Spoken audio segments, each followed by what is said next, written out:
नहमदुहु नसल्ली अला रसूलिहिल करीम अम्मा बाद अऊज़ु बिल्लाहि मिनश शैतानिर रजीम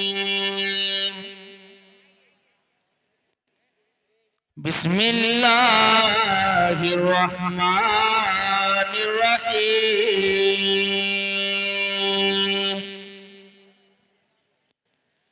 वामुर अहलक बिस्सलाति वस्तबिर अलैहा ला नसअलुका रिज़्क़ा नहनु नरज़ुक़ुका वल आक़िबतु लित्तक़वा वक़ाल तआला फ़ी मौज़िइल आख़र वला तहिनु वला तहज़नु वअंतुमुल आलौना इन कुंतुम मुमिनीन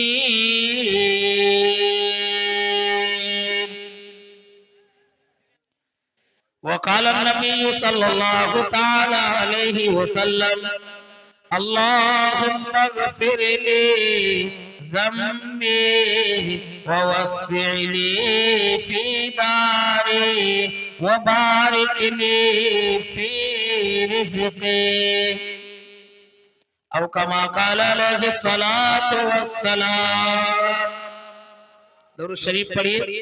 अल्लाहुम्मा सल्लि अला मुहम्मद व अला आलि मुहम्मद कमा सल्लैता अला इब्राहीम व अला आलि इब्राहीम इन्नका हमीदुम मजीद। अल्लाहुम्मा बारिक अला मुहम्मद व अला आलि मुहम्मद कमा बारकता अला इब्राहीम व अला आलि इब्राहीम इन्नका हमीदुम मजीद। दो गज ज़मीन का टुकड़ा, दो गज ज़मीन का टुकड़ा, छोटा सा तेरा घर है, छोटा सा तेरा घर है। दुनिया के ऐ मुसाफिर, दुनिया के ऐ मुसाफिर, मंजिल तेरी कब्र है, मंजिल तेरी कब्र है। जब से बनी है दुनिया, जब से बनी है दुनिया, लाखों करोड़ आए, लाखों करोड़ आए, बाकी रहा न कोई, बाकी रहा न कोई। मिट्टी में सब समाए, मिट्टी में सब समाए। दुनिया के ऐ मुसाफिर, दुनिया के ऐ मुसाफिर, मंजिल तेरी कब्र है, मंजिल तेरी कब्र है। मेरे मोहतरम बुजुर्गों, दोस्तों, अजीज साथियों, स्टेज में बैठे हुए बावकार दानिशवरान हबाबो और उलमाए किराम, मुफ्तियान एज़ाम, हुफ़ाज़ किराम, अल्लाह ताला का बेइंतहा एहसान व करम हुआ कि अल्लाह ने हम सब को इस्लाह मुआशरे के नाम पे जलसा कराने की तौफीक इनायत फरमाई। मुबारक हो तमाम अराकीन जलसा का, तमाम इस्तकबालिया कमेटी का कि अल्लाह ने आपको इस्लाह मुआशरे के लिए चुना और उसके लिए जलसा कराने की तौफीक इनायत फरमाया। कसम खुदा की अगर एक भी आदमी राहे रास्ते में आ जाएगा, सारे अराकीन के बेड़े पार हो जाएंगे। ख्वाजा मोइनुद्दीन चिश्ती रहमतुल्लाह अलैह कि यहाँ उनके एक उस्ताद तशरीफ लाए, रात का वक्त आया और रात में ईशा की नमाज पढ़े। हजरत ने भरे मजमे में कहा कि कल फजर की नमाज जो मेरे पीछे पढ़ेंगे वो जन्नत में चले जाएंगे, और जो इसकी खबर दुनिया वाले को बताएगा, दूसरे को बताएगा, वो जहन्नम में चले जाएगा। जो इसकी खबर दूसरे को बताएगा वो जहन्नम में चला जाएगा, और जो आदमी मेरे पीछे कल फजर की नमाज अदा करेगा वो जन्नत में चला जाएगा। हज़रत ख्वाजा मुइनुद्दीन चिश्ती रहमतुल्लाह अलैह ने फरमाया, उनके उस्ताद ने ये बयान फरमाया। रात का वक्त है, लोग नमाज पढ़ करके घर चले गए, खाना खा करके सो गए। ख्वाजा मुइनुद्दीन चिश्ती रहमतुल्लाह अलैह को नींद नहीं आ रही है, कभी एक करवट लेते, कभी एक करवट लेते, नींद ही नहीं आ रही। ख्वाजा मुइनुद्दीन चिश्ती रहमतुल्लाह अलैह दिल में सोच रहे हैं, फिक्र कर रहे हैं कि मेरे उस्ताद का बयान है और मेरे उस्ताद का फरमान है कि जो आदमी फजर की नमाज मेरे पीछे पढ़ लेगा वो जन्नत में चला जाएगा, और अगर जो आदमी इसकी खबर दूसरे को बता देगा वो जहन्नम में चला जाएगा। याद सोच में पड़े हुए कि मैं क्या करूं, मैं गांव वाले को जन्नत में लेकर के चला जाऊंगा मगर मैं जहन्नम में चला जाऊंगा। मैं इसकी ऐलान कर दूं मैं जहन्नम में चला जाऊंगा, तमाम के तमाम बस्ती वाले जन्नत में चले जाएंगे। सोच रहे, फिक्र कर रहे, नींद ही नहीं आ रही। कभी इधर करवट लेते, कभी इधर करवट लेते। रात का 4 बज गए, 3 बज गए, 4 बज गए, बर्दाश्त नहीं हुआ। ये दिल के अंदर ठान लिए, मान लिए कि अरे मैं अकेला जहन्नम में चला जाऊंगा, कोई हर्ज की बात नहीं। अगर मेरे तमाम के तमाम बस्ती वाले जन्नत में चले जाए, समझो कि सब के सब कामयाब है। ख्वाजा मुइनुद्दीन चिश्ती रहमतुल्लाह अलैह अपने घर से निकलते हैं, दूसरे के दरवाजा खटखटाते और उसके भी दरवाजा खटखटाते और लोगों से कहते कि आओ मेरे साथी, तुम आज मस्जिद में चले जाओ, तुम फजर की नमाज अदा कर लो, तुम फजर की नमाज पढ़ लो, जन्नत में चले जाओगे।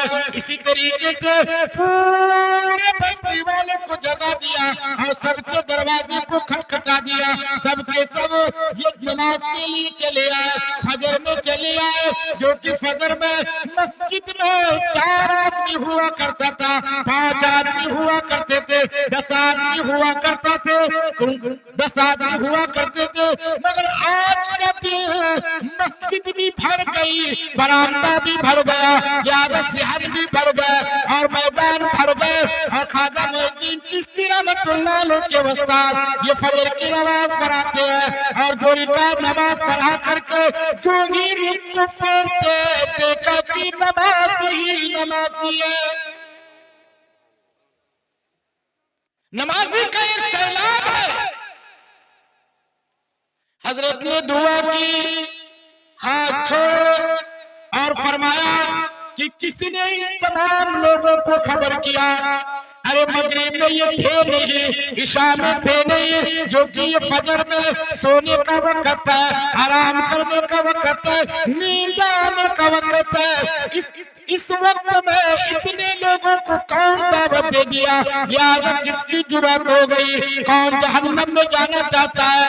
याद सारे के सारे लोग खामोश हो गए, कोई बोलने को तैयार नहीं। ख्वाजा मुइनुद्दीन चिश्ती रहमतुल्लाह अलैह करीब आके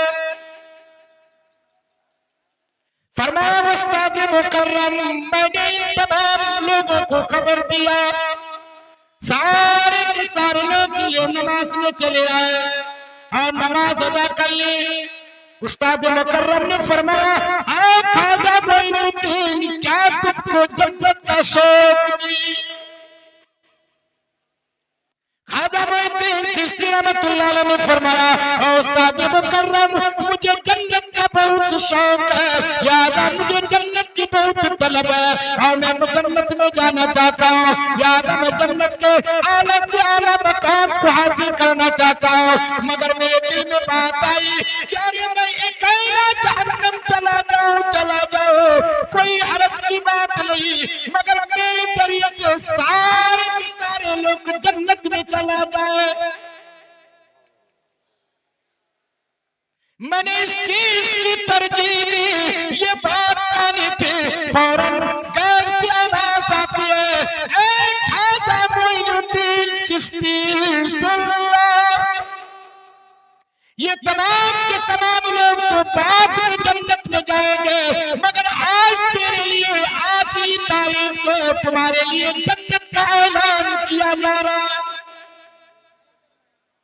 फरमाया कि जो आदमी दूसरों के लिए सोचेगा, रब्बे कायनात उसके लिए सोचेगा। इसलिए मदनी करीम जनाबे मोहम्मद रसूलुल्लाह सल्लल्लाहु तआला अलैहि वसल्लम ने इरशाद फरमाया, इरहमू मन फिल अर्ज़ व यरहमुकुम मन फिस समा। तुम जमीन वालों के ऊपर रहम करो, आसमान वाला तेरे ऊपर रहम करेगा। ख्वाजा मोइनुद्दीन चिश्ती रहमतुल्लाह अलैह जब अजमेर शरीफ पहुंचे, 10-12 दिन गुजर गए थे, 10-12 दिन। खाने का कोई सामान नहीं, कोई साधन नहीं, क्या खाया जाए, क्या पिया जाए। और उनके जितने भी साथी थे और जितने भी वो जमात के साथी थे, सब के सब भूखे थे और 12 दिन तक कुछ खाए ही नहीं थे। अजमेर शरीफ जो ही पहुंचे तो एक खादिम से कहा कि ए मेरे बेटे, जाओ कहीं से आग तलाश करके लेकर के आओ, कुछ पका करके हम लोग खा लेंगे। और पूरे इलाके के अंदर कुफ्र ही बड़े बड़े आतिश पूजा और मूर्ति को पूजा करने वाला, पीपल के दरख्तों को पूजा करने वाला, आग का पूजा करने वाला चारों तरफ भरे पड़े। ये खादिम निकला, देखा कि पड़ोस में एक आदमी आग जला करके उसकी पूजा कर रहा। खादिम ने कहा कि जनाब आप मुझे थोड़ी सी आग दे दीजिए, मुझे जरूरत है, मुझे खाना पकाना है और हमारे हजरत ने मुझे आग लेने के लिए भेजा है। ये आदमी कहने लगा, ये आतिश परस्त कहने लगा, ये आग का पुजारी कहने लगा, मैं इसकी पूजा करता हूँ, मैं इसकी परस्तिश करता हूँ, मैं इसे खुदा मानता हूँ, मैं इसे भगवान मानता हूँ, मैं ये पाक आग कैसे दे दूं? मैं तो इसकी पूजा करता, मैं इसको पवित्र मानता हूँ, यादा मैं इसको पाक मानता हूँ, मैं तुम्हें ये पाक आग कैसे दे दूं? यादा देने से इनकार कर दिया। ये खादिम वापस गए, हजरत से फरमाया कि आदमी उस आग की पूजा करता है, ये देने का इनकार कर दिया। हजरत खुद तशरीफ ले गए, कहा कि मेरे भाई तुम मुझे आग दे दो, मैं कुछ पका कर खाऊंगा। कहा कि ये तो पाक आग है, मैं इसकी पूजा करता हूँ, मैं इसकी परस्तिश करता हूँ, मैं ये पाक आग नहीं दे सकता। हजरत ने फरमाया कि अगर ये पाक आग है, तुम इसकी पूजा करते हो, याद यही नफा का मालिक है, यही नुकसान का मालिक है, यही देने का मालिक है, यही तुम्हें औलाद देती है, याद यही तुम्हारी बिगड़ी बनाती है। याद तुम इस आग के अंदर घुस के दिखाओ कि ये आग तुम्हें जलाती है कि नहीं जलाया करती।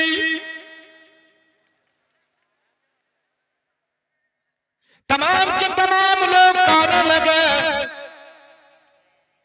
और आने वाले शख्स, ए अजनबी शख्स, तुम अगर पाक हो, लिहाजा तुम अपने आप को पाकी बयान किया करते हो, तुम इस आग के अंदर घुस के दिखाओ कि आग तुम्हें जलाती है कि नहीं जलाती। ख्वाजा मोइनुद्दीन चिश्ती रहमतुल्लाह अलैह तबलीग के लिए तो गए ही थे, दीन की दावत देने के लिए गए ही थे, इस्लाह के लिए गए ही थे, पूरे माशरे में एक जागरूक करने के लिए गए थे कि इस इलाके के अंदर कैसे इंसान ला इलाहा इल्लल्लाह मुहम्मदुर रसूलुल्लाह पढ़ने वाला हो जाए। ख्वाजा मोइनुद्दीन चिश्ती रहमतुल्लाह अलैह ने फरमाया, और आग के पुजारी और आग के प्रैक्टिस करने वाला, मैं अकेले आग में नहीं जाऊंगा, तुम अपने में से किसी के यहाँ से 2 बच्चा लेके चले आ, याद कोई अपना बेटा दे दे और अपना कोई फर्जंद दे दे, मैं उस दोनों को लेकर आग में दाखिल होऊंगा। क्यों? इसलिए कि मैं अगर अकेले आग में दाखिल हुआ तो कहेगा कि कोई केमिकल लगा करके आग में दाखिल हुआ या कोई और चीज लगा करके आग में दाखिल हुआ है। फौरन 2 बच्चे को लाया गया और दोनों को बगल में दबा लिए और आग में घुस गए। फिर चारों तरफ आवाज लगने लगी, अरे आज अजनबी आदमी जल जाए कोई हरज की बात नहीं, या आदमी मर जाए कोई हरज की बात नहीं, मगर मेरे पड़ोस के 2 बच्चे भी जल जाएंगे, मेरे खानदान के बच्चे जल जाएंगे, मेरे बच्चे जल जाएंगे। आवाज लगने लगी, चीखो पुकार होने लगा, सारे के सारे बस्ती वाले जमा हो गए। जब देखा कि एक जब्बे गफीर लोग इकट्ठा हो चुके हैं, ख्वाजा मोइनुद्दीन चिश्ती रहमतुल्लाह अलैह आग से बाहर निकल के फिर क्या था कि जो लोग आग देने को तैयार नहीं, परवानों की तरह कदमों पे गिर पड़े और कहा, अजनबी आदमी तुम पक्का मुसलमान हो, मैं कलमा पढ़ता हूँ, तू कलमा पढ़ा दे। ख्वाजा मोइनुद्दीन चिश्ती रहमतुल्लाह अलैह उस वक्त कहा, पढ़ो ला इलाहा इल्लल्लाह मुहम्मदुर रसूलुल्लाह। 1 लाख इंसान बैक वक्त 1 लाख इंसान उसी वक्त में ला इलाहा इल्लल्लाह मुहम्मदुर रसूलुल्लाह। जब इंसान इस्लाह की नीयत से, जब इंसान किसी के नफा की नीयत से कोई काम करता है तो अल्लाह की मदद शामिल हाल होती है और अल्लाह की मदद उसके साथ होती है। इसीलिए तो अल्लाह ने फरमाया, फज़कुरूनी अज़कुरुकुम, ऐ मेरे बंदे तुम मुझे याद करो तब तुमको याद, मगर पहले तुमको याद करनी होगी, तभी मैं तुमको याद करूंगा, वरना नहीं कर सकता। इसलिए फरमाया कि पहले तुम मेरे दीन की मदद करो, तुम इस्लाह माशरे के प्रोग्राम करो, इस्लाह माशरे के लिए फिक्रमंद हो। फिर देखो, इन तंसुरुल्लाह यंसुरुकुम व युसब्बित अक़दामकुम, अल्लाह कुरान करीम के अंदर फरमाता है, ऐ मेरे बंदे तुम दीन की मदद करो, यहाँ मेरी मदद तेरे साथ, मगर शर्त इस बात की है तो मदद किया कर, तो दीन के बारे में सोचा कर, लोगों के बारे में इस्लाह किया कर। हमें तो इसीलिए पैदा ही किया गया है। ओ लोगों, मेरी तारीफ कोई दुनिया वाला नहीं कर रहा है, मेरी तारीफ कोई गवर्नर नहीं है, मेरी तारीफ कोई मुखिया एमएलए नहीं है, बल्कि इस उम्मत की तारीफ रब्बे कायनात खुद करता है। कुंतुम खैरा उम्मतिन उखरिजत लिन्नास,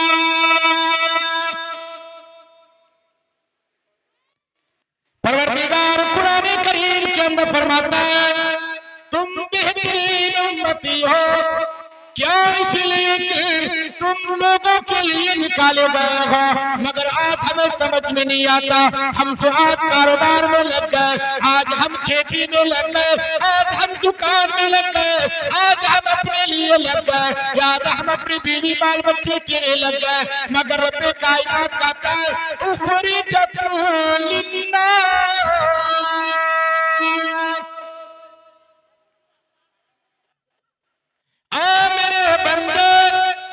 तुमको लोगों के लिए निकाला गया है, तुमको चुनावारी वाले के लिए निकाला गया है, रोटा के लिए निकाला गया है, माधो के लिए निकाला गया है, मोहरा के लिए निकाला गया है, बरबट्टा के लिए निकाला गया है, पूरे समाज के लिए निकाला गया है। कुंतुम खैर उम्मतिन उखरिजत लिन्नास,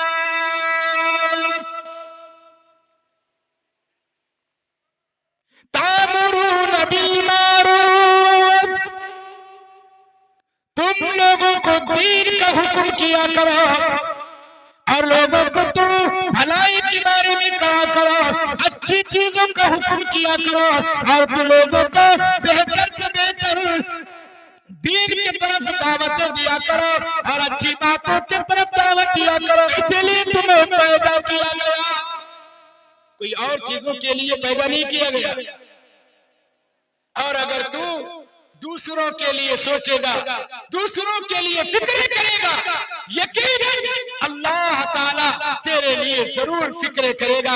अल्लाह तेरे लिए जरूर भी जरूर अल्लाह तुम्हारे लिए खाने का इंतजाम करेगा, पीने के लिए इंतजाम करेगा, सेहत के लिए इंतजाम करेगा, घर के लिए इंतजाम करेगा, मकान के लिए इंतजाम करेगा, दुकान के लिए इंतजाम करेगा। ये नुमान अख्तर नहीं कहता, बल्कि कुरान खुद कहता है। आप कुरान खोलते जाइए और पढ़ते जाइए, आपको पता चलेगा कि कुरान हमें किस तरीके की नसीहत करता है और कुरान हमें किस चीज का पैगाम देता है और कुरान हमें किस चीज के बारे में हमें आवाज दे रहा है। मेरे भाइयों, मेरे बुजुर्गों, कुरान कहता है वामुर अहलका बिस्सलाति वस्तबिर अलैहा।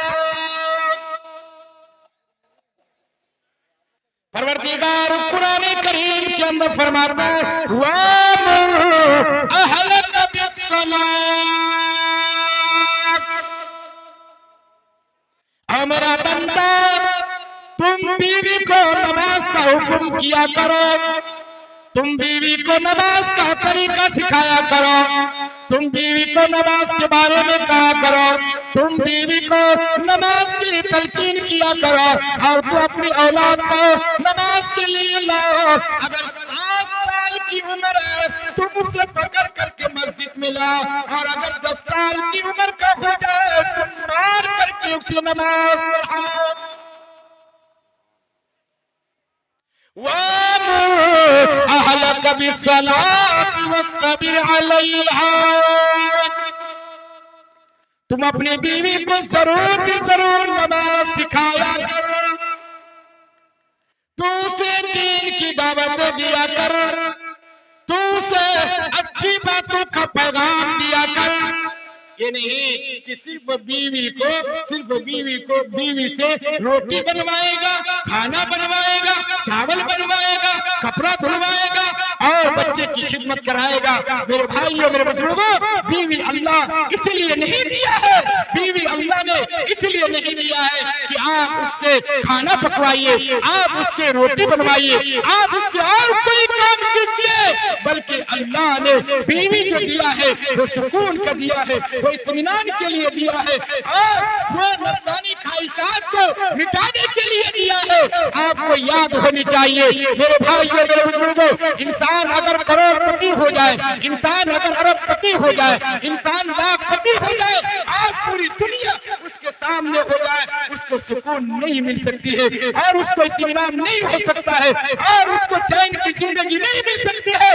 और अगर चैन की जिंदगी मिलती, अगर सुकून की जिंदगी मिलती, मेरे भाइयों, मेरे बुजुर्गों, अरे जन्नत के अंदर कौन सी चीज है जो कि पाई नहीं जाती? मेरे भाइयों, जन्नत में सारी चीजें मौजूद है। एक तरफ तो शहद का नहर है, एक तरफ तो दूध का नहर है और एक तरफ तो फल और फूल है और एक तरफ तो बागान है और चारों तरफ चश्मे पड़े हुए हैं। यहाँ वहाँ सारी चीजों के मुहैया होने के बावजूद भी हजरत आदम अलैहिस्सलाम कभी जन्नत के इस किनारे में सोचते थे और कभी जन्नत के उस किनारे में सोचते थे, कभी जन्नत के इस किनारे में सोचते थे और कभी जन्नत में बैठ करके गमगीन पीर हुआ करते थे। अल्लाह तो दिल के हालात को भी जानता है कि मेरा बंदा ये आदम क्या चाहता है, लिहाजा इसे कौन सी चीज चाहिए। मेरे भाई आदम अलैहिस्सलाम के दिल में बात आई कि काश मेरा कोई रफीक होता और मेरे कोई साथी होते, मेरे जिंदगी का कोई नमूना होता। हजरत आदम नबी अलैहिस्सलाम अभी सो रहे थे और ये दिल के अंदर ख्याल पैदा करके सोए तो इधर एक पसली से हजरत आदम अलैहिस्सलाम की पसली से अल्लाह ने हजरत हव्वा को पैदा। मेरे भाई और मेरे बुजुर्गों, ये बीवी और ये लड़की पैदा होना था, ये खूबसूरत हजरत हव्वा पैदा होना था कि आदम अलैहिस्सलाम लपक करके उसको पकड़ना चाहे, लपक करके उसको पकड़ना चाहे कि अब उसको लपक लिया जाए, उसको पकड़ लिया जाए। रब्बे कायनात फरमाया ओ आदम रुक जा, अभी तेरे लिए इसको देखना जायज नहीं, पकड़ना जायज नहीं, छूना जायज नहीं, ये अजनबी है तेरे लिए, याद है ये तेरे लिए हराम है इस वक्त, जब तक कि तेरी शादी नहीं हो जाए उस वक्त तक तुम इसे छू नहीं सकते, बात भी नहीं कर सकते।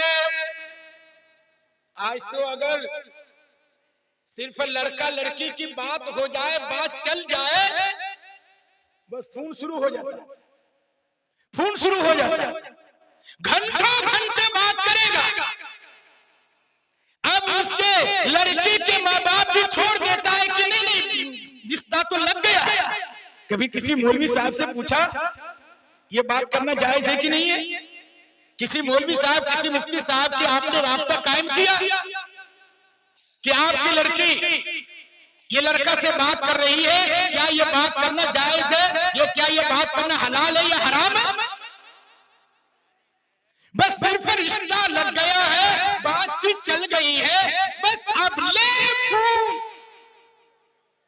इतना फोन, अब ये इसके माँ बाप भी बिल्कुल इत्मीनान हो जाते हैं कि हाँ अब इनके रिश्ते लग गए हैं, बात कर रही है, मगर पता नहीं है कि ये बात उससे कर रही है कि किसी और से कर रही है। अगर 1 घंटा बाद उससे कर रही है तो 2 घंटा किसी और में लगी हुई है, ये पता ही नहीं। मालूम ये होता है कि शादी से कुछ दिन पहले ये लड़की फिरार हो जाती है। ऐसे वाकयात बहुत होते और ऐसे हादसा बहुत होते, मगर अफसोस है और मुसलमानों अब तो तुफ हो जिंदगी पर, अफसोस हो जिंदगी पर। 20 साल की लड़की 25 साल के लड़के का निकाह करके 3-3 साल तक 4-4 साल तक यूं ही छोड़ दिया। कहने नहीं निकाह हो गया, रुखसती बाद में होगी।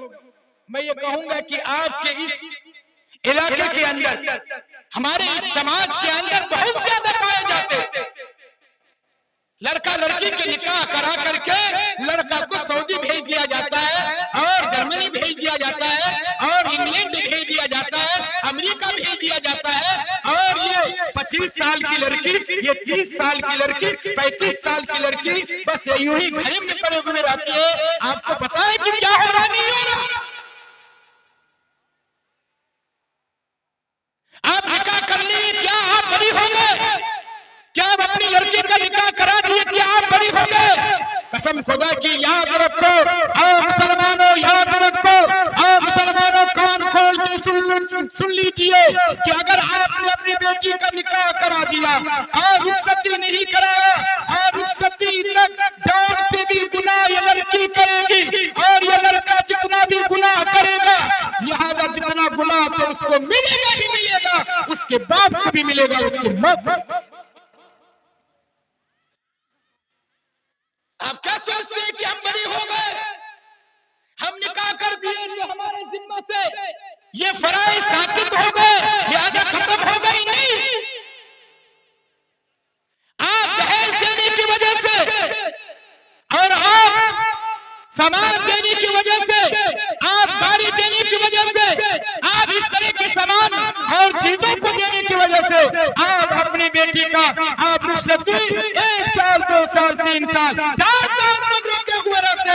मेरे भाइयों, कौन सी शरीयत ने आपको इजाजत दी, कौन से मुफ्तियाने किराम ने आपको इजाजत दी, कौन उलमाए किराम ने आपको इजाजत दी, किस कारणिकता से आपने फतवा ले लिया कि अरे इतने दिन तक आपकी लड़की को रोकना जायज है। मेरे भाइयों, याद रखो, अगर आपने ऐसा ही किया तो सबसे ज्यादा ये इलाके के अंदर और समाज में बुराई फैलाने की जिम्मेदारी आपकी जिम्मेदारी,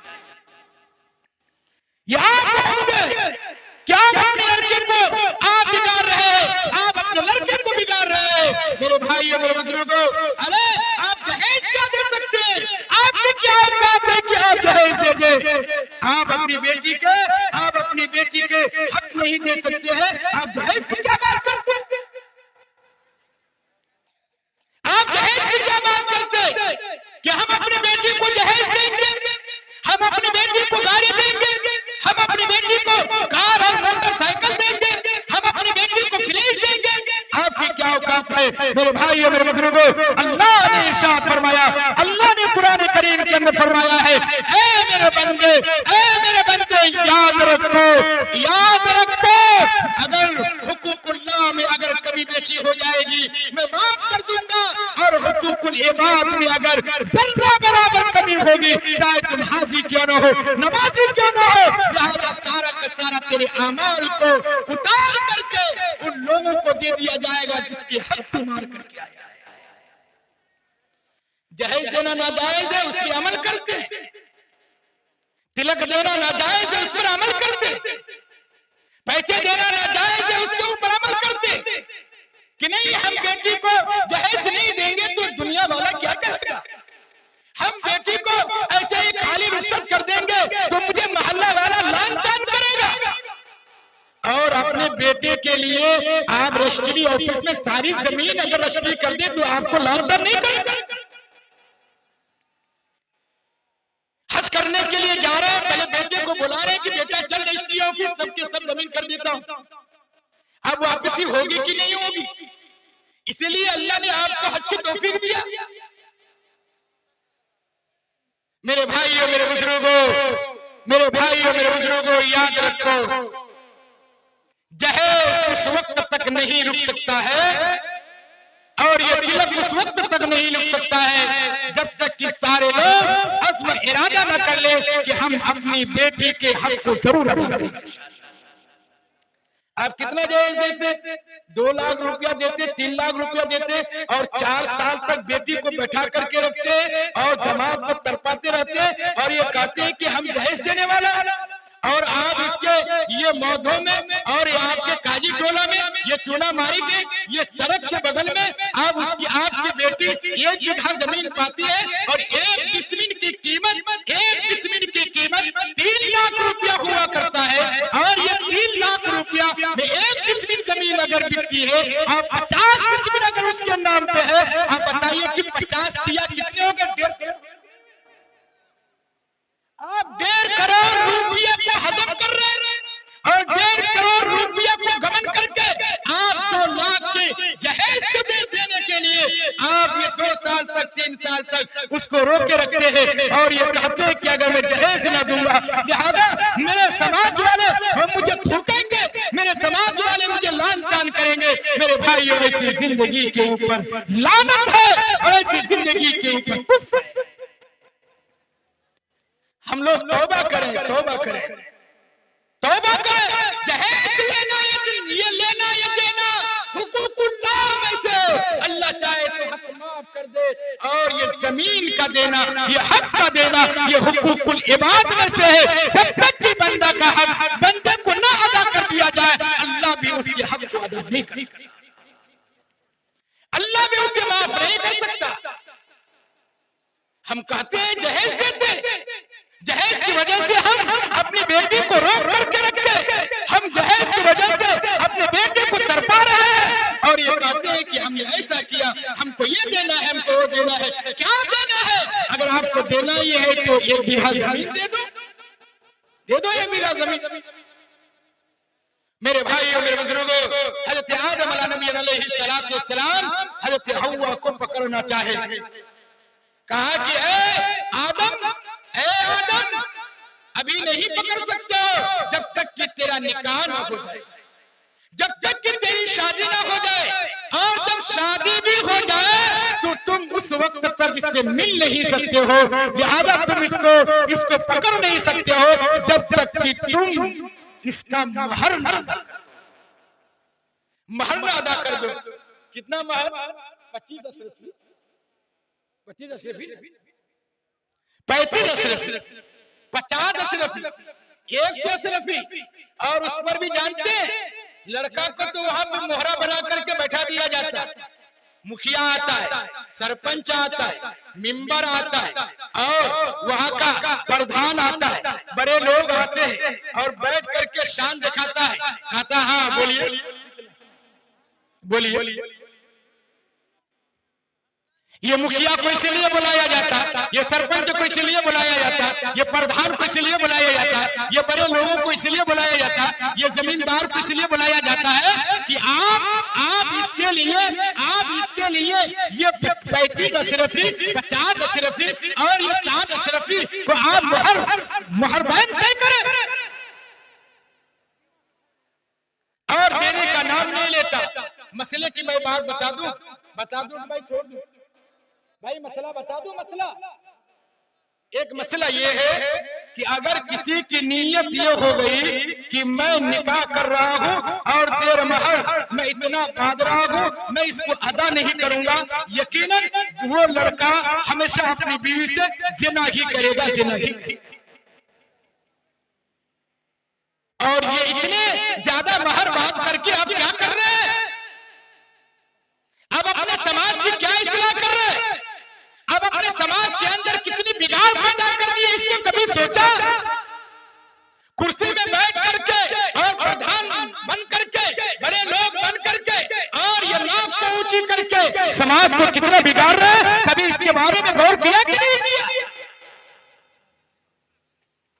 अल्लाह ताला ने फरमाया कि ए आदम, जब तक कि तू इसका महर अदा नहीं कर दोगे, लिहाजा उस वक्त तक तुम इससे मिल नहीं सकते हो, लिहाजा तुम इसको छू नहीं सकते हो। आज में इरादा करते हैं कि इंशाअल्लाह हम लोग महर अदा करेंगे। अभी एक आदमी, हम लोग एक जगह निकाह पढ़ाने के लिए गए, हम ये आपके इलाके में आए, तो बातचीत चलने लगी। बोला मुफ्ती साहब, क्या साहब, हमारा महरदान बहुत कम था, आजकल देखिए कितना महरदान, कितना इतना उतना, क्या है आखिर? मेरा तो बिल्कुल कम था, 500 रुपया थे, 500 रुपया। मैंने कहा कि अदा किए कि नहीं किए? कहा कि नहीं अदा नहीं किए। मैंने कहा नहीं किया भाई, कहीं नहीं किया। अगर आप उसी वक्त में ये 500 रुपया दे देते तो उस वक्त 1 बीघा जमीन 300 रुपया में मिलती थी। कितने? 300 रुपये में 1 बीघा जमीन मिलती थी। जो पुराने लोग हैं अब उससे पूछिए, जो पुराने लोग हैं अब उससे पूछिए, 200 रुपया में 1 बीघा जमीन मिलती थी। सड़क के किनारे में तो और सस्ती मिलती थी। क्या सड़क के किनारे में और सस्ती मिलती थी? क्योंकि लोग सोचता था कि अगर हम सड़क के किनारे में जमीन लेंगे तो ये जमीन लेंगे तो ये बैल वगैरह और ये बकरी वगैरह आ करके ये मेरे खेत को चर लेंगे, मेरे खेत को बर्बाद कर देंगे। तो जमीन वाला भी सोचता था कि बेच दो इसको कम ही कीमत। ऐसा होता था कि नहीं होता था? भाई होता तक नहीं होता था, हो रहा था। और कम कीमत में ये जमीन मिल रही थी। अगर आप 500 रुपये को आप उसको दे देते, 2 बीघा जमीन खरीद लेते, तो आज उसकी कीमत कितने करोड़ रुपया होता। और नहीं दे करके फकर करता, शान से बोलता भरे मजलिस में, हमारे देर महर तो 2500 रुपया, 2500 रुपया। इसलिए मेरे भाई और मेरे बुजुर्गों, अपने बीवी के महर को अदा करने की कोशिश कीजिए। आप कैसे करेंगे? 35 अशरफिया है, 25 अशरफिया है, आप महर को कैसे अदा करेंगे? उसका एक शक्ल है। शक्ल बता दे भाई, बता दे कि छोड़ दे? बता देते हैं कि उसका एक शक्ल ये है कि आप उस महर के पैसे पे, या अशरफी तो आप खरीदने जाएंगे नहीं, आप जो है सोना खरीदने लिए जाएंगे नहीं, अगर खरीदने भी लिए चले गए तो चलिए आप जो है ना कुछ रुपये का सोना खरीद लीजिए या कुछ रुपये का चांदी खरीद लीजिए, तो वो आप उसको पहनने के लिए सोना भी दे दीजिए और पहनने के लिए आप चांदी भी दे दीजिए। दिल में आप इरादा कर लीजिए कि हम इसके देर महर को दे रहे हैं, अदा हो जाएगा। और जो भी पैसे बच गए, जो रकम बच गए, आप महीना महीना उसको देते रहिए। आप दिल में इरादा करते जाइए कि हम इसके देर महर के पैसे को दे रहे हैं और बीवी से कहिए कि यही पैसा इधर खर्च भी चल जाएगा और इधर महर भी अदा हो जाएगा, लिहाजा मसला साफ हो जाएगा। करेंगे इंशाअल्लाह भाई, करेंगे इंशाअल्लाह। तो हजरत इब्राहिम, हजरत आदम अला नबी अलैहि सलाम को अल्लाह ने कहा कि ए आदम इसका महर अदा करो। कहा कि कौन सा महर, कौन सी चीज अदा करो, कौन से सोना अदा करो? जन्नत में तो सोना ही सोना था, जन्नत में तो हीरे ही हीरे थे, और जन्नत में ये जवाहिरात ही जवाहिरात थे।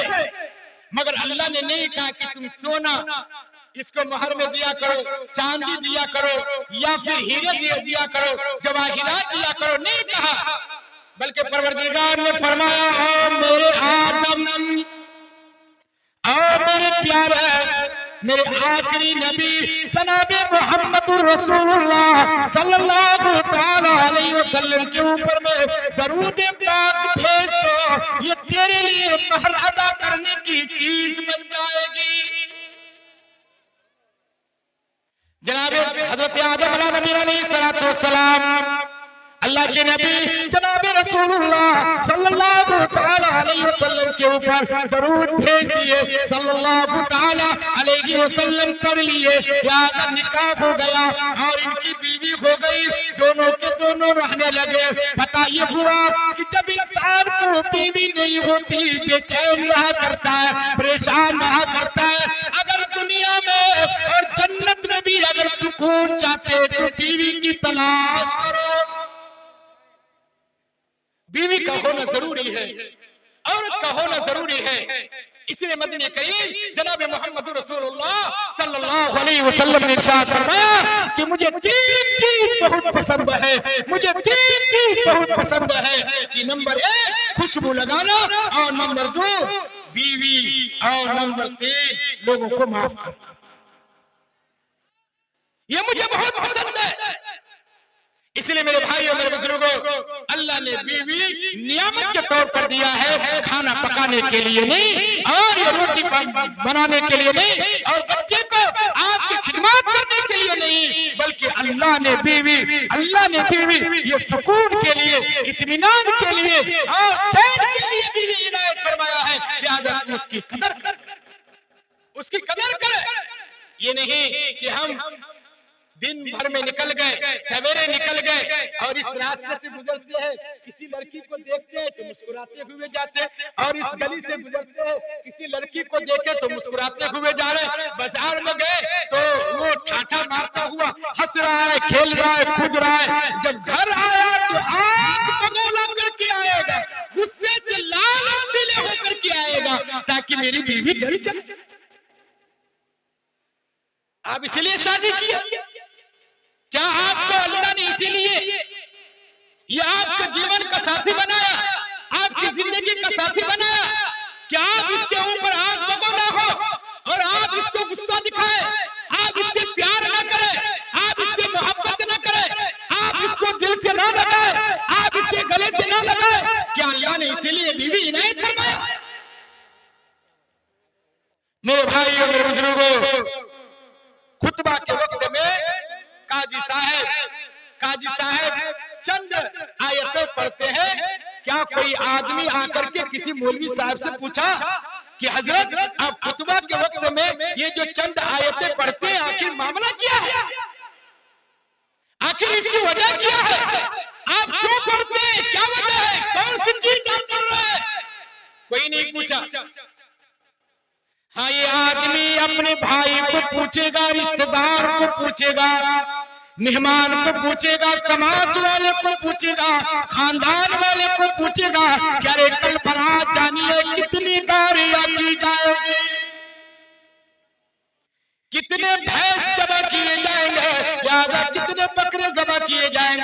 कितनी मछलियां लाई जाएगी और कितने फूल पत्तियां सजाए जाएंगे और कितने टेंट लगेगा और कितने कितने खाना खिलाने वाले आएंगे, कितने बावर्ची आएंगे। याद सारा का सारा इंतजाम करते हैं मगर कभी नहीं पूछते कि बीवी का हक क्या है।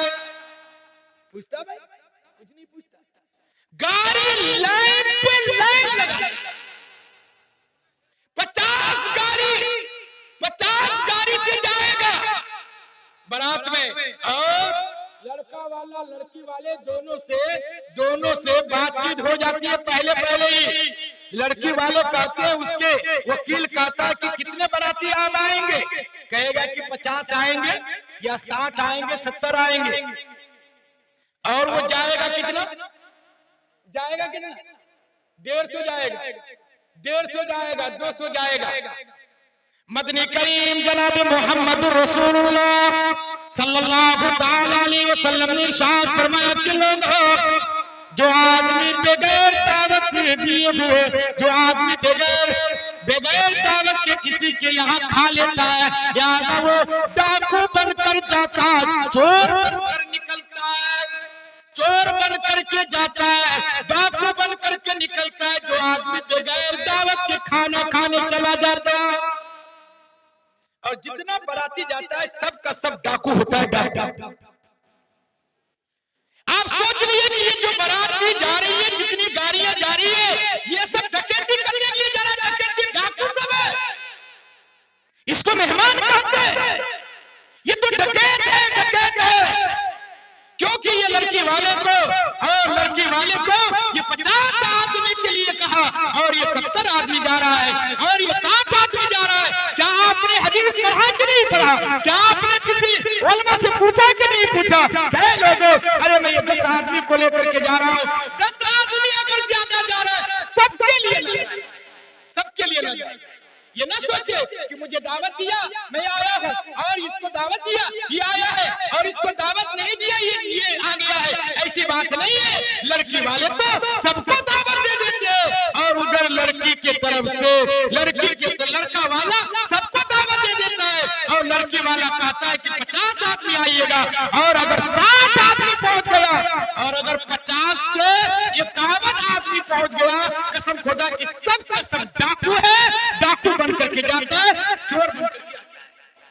तो समझ जाइए कि ये जितने लोग आ रहे हैं चोरवा सब है, डकैत सब है। किसने इजाजत दी लड़की वाले के यहाँ खाना खाने के लिए? कौन सी किताब के अंदर है कि लड़की वाले के यहाँ खाना खाना चाहिए? कौन सी किताब के अंदर है? कौन सी शरीयत है ये? मेरे भाई और मेरे बुजुर्गों, अगर अपने आप को बचाना चाहते हैं, अगर आप इस्लाह माशरा करना चाहते हो तो अपने पेट के अंदर हलाल ग़िज़ा लाना होगा। और अगर हराम ग़िज़ा से आप तहज्जुद की नमाज पढ़ ले, इशराक की नमाज पढ़ ले, अरफात के मैदान में नमाज पढ़ ले, आप मस्जिद हराम में नमाज पढ़ ले, मस्जिद नबवी में नमाज पढ़ ले, 1 लाख रिकात किया, कसम खुदा की फूटी कौड़ी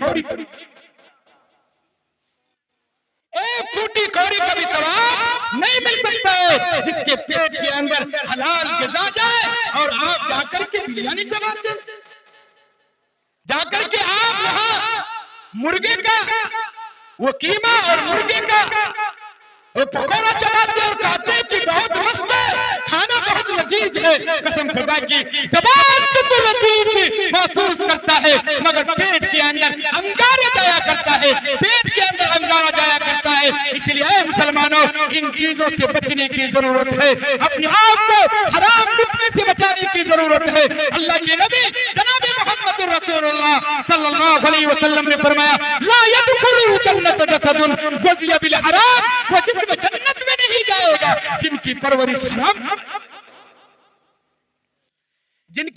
हराम कमाई से हुई हो, वो इंसान जन्नत में नहीं जा सकता है। सबसे पहले आप अपने ग़िज़ा का देख रेख कीजिए, अब अपने ग़िज़ा के बारे में कहिए, अपने ग़िज़ा के बारे में सोचिए और अपने ग़िज़ा के बारे में आप तशवीश कीजिए। इसलिए ये चीज इतना ही इल्म हासिल करना फर्ज है जितना कि हलाल और हराम की तमीज। मौलवी बनना फर्ज नहीं है, मुफ्ती बनना फर्ज नहीं है, आलिम बनना फर्ज नहीं है, हाफिज बनना फर्ज नहीं है, कारी बनना फर्ज नहीं है। मैं स्टेज से बोल रहा हूँ, माइक से बोल रहा हूँ, बहुत सारे अकाबिरीन सुन रहे होंगे, बहुत सारे मुफ्तियाने किराम सुन रहे होंगे, बहुत सारे काजी सुन रहे होंगे। मेरे भाइयों, मेरे बुजुर्गों, इल्म इतना हासिल करना फर्ज है जितना कि हलाल और हराम की तमीज, हलाल और हराम की तमीज हो जाए। इसलिए हज़रत अब्दुल्लाह बिन मसऊद रज़ी अल्लाह तआला अन्हु ने फरमाया, और लोगों, जो आदमी 10 दिरहम का कपड़ा खरीदे, उनमें से 1 दिरहम हराम कमाई का और 9 दिरहम हलाल कमाई का, लिहाजा उस कपड़े से जब तक वो इंसान नमाज अदा करेगा, न उसकी नमाज कबूल होगी, न उसकी दुआ कबूल होगी। खूब खा करके मस्त। इसलिए आज़्म इरादा कीजिए और आज तारीख से यहाँ से आज़्म इरादा लेकर के जाइए कि हम बारात में नहीं जाएंगे। बोले भाई कितने लोग हैं जो लोग बारात में नहीं जाएंगे? हाथ उठाए, देखें, हाथ उठाए कि हम बारात में नहीं जाएंगे। और अगर बारात में जाएंगे ही, लड़की वाला अगर ज्यादा खुशामद बरामद करे ही, तो 10 आदमी जाएंगे और जाने से पहले घर वाले से पूछेंगे कितने लोगों को जाने के लिए कहा है। अगर वो कहेगा कि 10 आदमी को, तो आप गाड़ी में बैठने से पहले गिन लीजिए कि कितना आदमी है, कितना आदमी है। अगर 10 आदमी से ज्यादा है तो घर वाले से कहिए कि माफी चाहता हूँ, लिहाजा मैं आपके बारात में नहीं जाऊंगा, आपके लड़के के साथ नहीं जाऊंगा, वरना मैं डाकू बन करके जाऊंगा, चोर बन करके आऊंगा। ये नुमान अख्तर का पैगाम नहीं है, ये नुमान अख्तर की बात नहीं है, और ये मैं दारुल सिद्दीक नगर देना चौक से लेकर के नहीं आया हूँ। कसम खुदा की ये हदीस नबवी है और जनाब मोहम्मद रसूलुल्लाह सल्लल्लाहु अलैहि वसल्लम का फरमान है कि जो आदमी बगैर दावत का जाता है और वो आदमी बगैर दावत का खा लेता है, तो वो डाकू बन करके जाता है, चोर।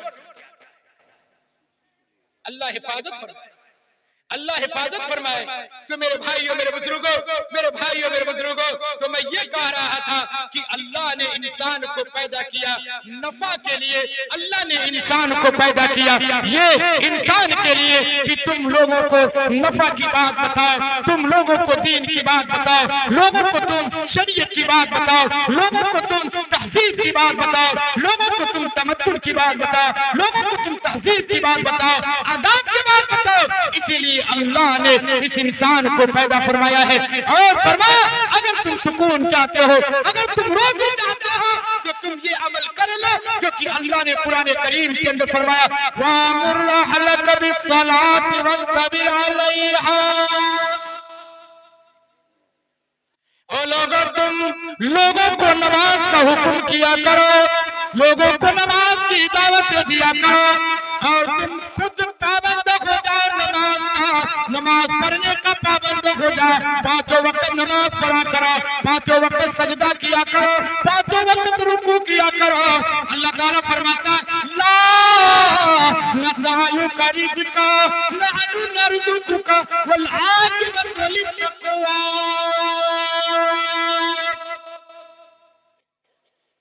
परवरदिगार फरमाता है ला नसअलुका रिज़्का, हम तुमसे रिज़्क कमवाना नहीं चाहते, हम तुमको ये दुकान करवाना नहीं चाहते, हम तुमको खेती में काम करवाना नहीं चाहते, हम तुमको तिजारत करना नहीं चाहते, लिहाजा रिज़्क तो मैं दूंगा।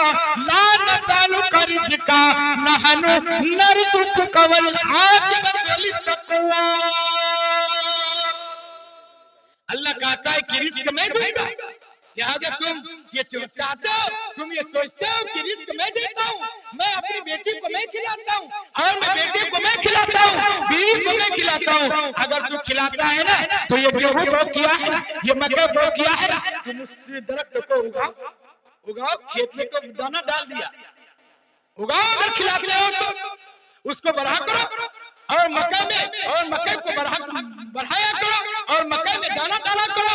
अगर ये सोचते हो कि मैं रहूंगा तो खिला सकती हूँ, मैं रहूंगा तो ये खाएगा, मैं रहूंगा तो ये खाएगी, मैं रहूंगा तो ये बच्चे परवरिश पाएंगे, और मैं नहीं रहूंगा तो ये बच्चे परवरिश नहीं पाएंगे। मेरे भाइयों मेरे बुजुर्गों, खिलाने की जिम्मेदारी आपकी नहीं है, पिलाने की जिम्मेदारी आपकी नहीं है, पालने की जिम्मेदारी आपकी नहीं है, परवरिश की जिम्मेदारी आपकी नहीं है, इज्जत की जिम्मेदारी आपकी नहीं है, तहजीब देने की जिम्मेदारी आपकी नहीं है, बल्कि अल्लाह कहता है ला नसअलुका रिज़्क़ा नहनु नरज़ुकुका वल आक़िबतु लित्तक़वा। मैं आपको कुरान सुना रहा हूँ, मैं आपको हदीस सुना रहा हूँ, मैं आपके सामने कुरान को बयान कर रहा हूँ। अल्लाह कहता है नहनु नरज़ुकुका वल आक़िबतु लित्तक़वा। ऐ मेरे बंदे, ऐ चुनामारी के लोगों, ऐ काजी टोले के लोगों, ऐ माधो के लोगों, ऐ पूर्व जवार के लोगों, अल्लाह कहता है नहनु नरज़ुकुका वल आक़िबतु लित्तक़वा, कि रिज़्क़ मैं देता हूँ। ऐ मेरा बंदा, तुम तक़वा इख्तियार करो, तुम पाकी इख्तियार कर लिया करो, तुम नमाजों का एहतमाम कर लिया करो, तुम लोगों को दीन की दावतें दिया करो। यकीनन अल्लाह ऐसी जगहों से रिज़्क़ देगा, ऐसी जगहों से रिज़्क़ देगा। वमन यर्ज़ुक़हु मिन हैसु ला यहतसिब वमन यर्ज़ुक़हु मिन हैसु ला यहतसिब। अल्लाह कहता है कि हम ऐसी जगहों से रिज़्क़ देंगे जहां कि तुमको गुमान नहीं। करेंगे इंशाअल्लाह भाई, क्या इंशाअल्लाह तक़वा वाली जिंदगी इख्तियार करेंगे? कितने लोग करेगा? हाथ उठाए देखे भाई। 5 वक्त नमाज पढ़ेंगे इंशाअल्लाह, इंशाअल्लाह। अपनी बेटी को हक अदा करेंगे इंशाअल्लाह, अपनी बेटी के हक को देंगे इंशाअल्लाह। दुआ कीजिए कि अल्लाह ताला हम सबको कहने सुनने से ज्यादा अमल करने की तौफीक इनायत फरमाए। इस शेर के साथ मैं अपनी बात को खत्म करता हूँ। अमल से जिंदगी बनती है, जन्नत भी जहन्नम भी। अमल से जिंदगी बनती है, जन्नत भी जहन्नम भी।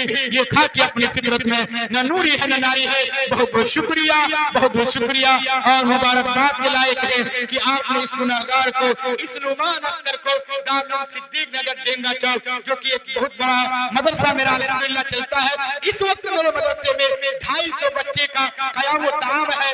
अल्हम्दुलिल्लाह ये मदरसा किफालत करता है। और वहाँ से चल करके जनाब मास्टर जसीम साहब और यहाँ के अराकीन के हुक्म के मुताबिक, दावत के मुताबिक मैंने यहाँ पहुँचा। जो भी करवी या किसेली आपके सामने बात पेश करनी थी मैंने कर दिया है। जो बात हक है उसके ऊपर अमल करने की कोशिश कीजिएगा, और जो बात अगर गलत निकल गई है भूल से या चूक से, लिहाजा उसको रद्दी की टोकरी में डाल दीजिएगा। और अगर आपने सही बात के ऊपर अमल कर लिया, कसम खुदा की ये जलसा भी कामयाब, आप भी कामयाब। अल्लाह हम सब के इस यहाँ आपके आने को कबूल फरमाए।